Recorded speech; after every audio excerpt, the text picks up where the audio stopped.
Because I went to the convent school, and because I studied in a convent school, Mass was very compulsory, and every morning we used to go to church. And I was sharing a very close relationship with the Lord, with Jesus Christ, our Savior and the Messiah. నేను బాల్యంలో convent స్కూల్కి Catholic స్కూల్కి వెళుతూ Maslow పాల్గొంటూ Bible గురించి చదువుతూ యేసుక్రీస్తు ప్రభుని గురించి విన్నాను. నేను ఆయనను నా స్వంత రక్షకునిగా, నా ప్రభునిగా, దేవునిగా అంగీకరించి నేను కొనసాగుతూ ఉన్నాను. So they say that the Bible says the Lord chooses us. We don't choose the Lord. And He has our names written on His palm. Bible చెప్తుంది దేవుడు మనల్ని ఎన్నుకున్నాడు, మనము దేవుణ్ణి ఎన్నుకోలేదు. మన పేర్లు మనందరి గురించి ఆయన తన అరచేతిలో ఆయన చెక్కుకొని ఉన్నాడని గ్రంథం చెప్తుంది.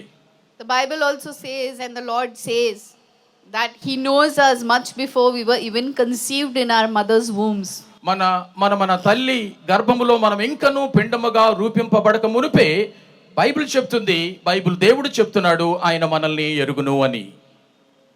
So it is that relationship. Maybe I got to know after my biological father died. I got saved and I realized God, but God had never left me alone because His promise is never to leave you nor forsake you. నన్ను కనిన నా తండ్రి చనిపోయిన తర్వాత ఈ విషయాన్ని నేను ఎరిగాను. యేసుక్రీస్తు ప్రభువును నా స్వంత రక్షకునిగా నేను నా జీవితంలోనికి ఆహ్వానించాను. ఆయన అయితే నన్నెన్నడూ ఏ సమయంలోనూ విడవలేదు, ఎడబాయలేదు, నాకు తోడుగా ఉన్నాడు.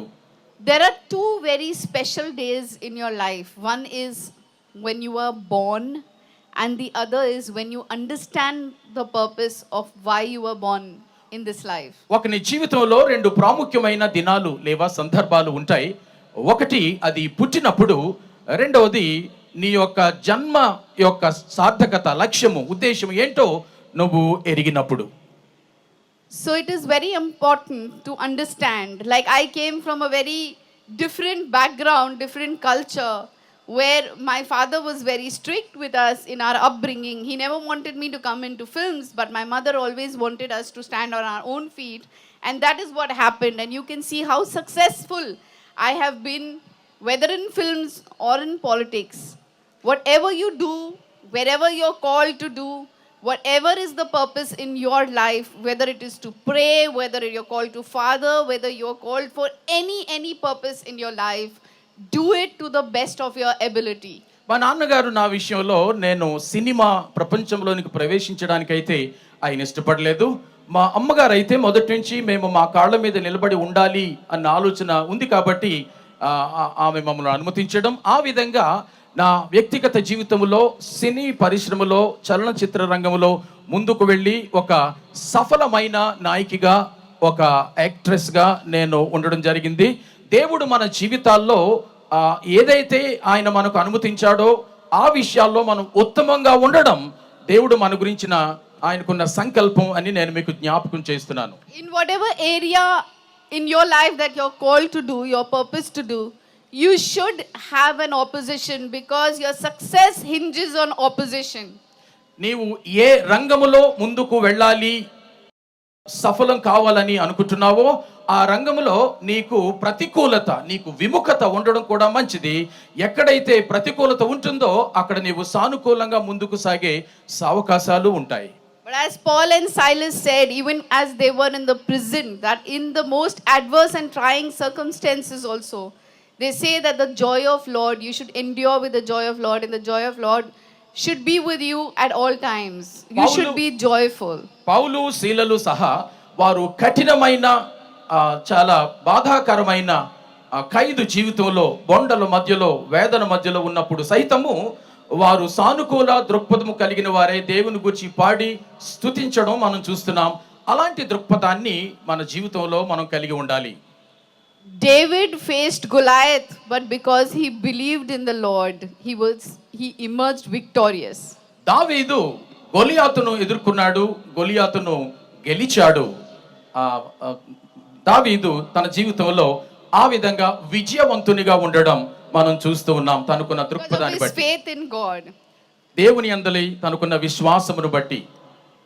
So similarly, you see Joseph and you see his story. All the people, though they in his life, they were his own people who were against him, he still went to the next level and got promotion because that is what the Lord purposed in his life. యోసేపు జీవితంలో కూడా యోసేపు సొంత అన్నలే తనకు శత్రువులుగా విరోధులుగా తయారై తనను శిక్షించిన వేధించిన దేవుడు తన జీవితంలో కలిగి ఉన్న లక్ష్యాన్ని ఉద్దేశాన్ని ఎరిగిన వాడై యోసేపు తన జీవితంలో సఫలుడయ్యాడు.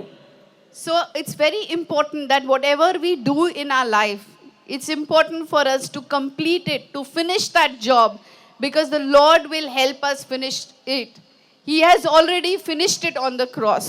యేసుక్రీస్తు ప్రభు ఇదివరకే తాను తలపెట్టిన శిల్వ యాగాన్ని కల్వరి గిరిపై సంపూర్తి చేసి ముగించాడు అన్న మాదిరిగా మనం కూడా మన జీవితాల్లో దేవుని కొరకు ఏమేమి చేయ ప్రారంభించామో వాటిని కొనసాగించి ప్రభు కోసం ముగించవలసిన వారమై ఉంటూ ఉన్నాం. So whatever work is in your hand, it's important to finish it. It's important to have a very good character than to have better talent or skill. More than your talent or skill, it's important that you have a good character, and the Lord sees your heart. చేయడానికి దేవుడు నీ చేతికిచ్చిన ప్రతి పనిని కూడా నువ్వు శక్తి వంచన లేకుండా చేస్తూ ఉండడం అనేది ఒక ఎత్తైతే, మనకున్న తలాంతులు మనకున్న నిపుణతలు వీటికంటే ముఖ్యంగా మనకున్న ఆ శీలం అన్నది చాలా ప్రాముఖ్యం. ఆ దేవుని దృష్టిలో ఈ శీలాన్ని, ఈ సత్ప్రవర్తనను, ఈ సత్ నడవడికను ఆయన దృష్టిలో మనము సక్రమంగా కలిగి ఉండడం మనం చేస్తున్న పనుల కంటే అది ఉత్తమమైనది.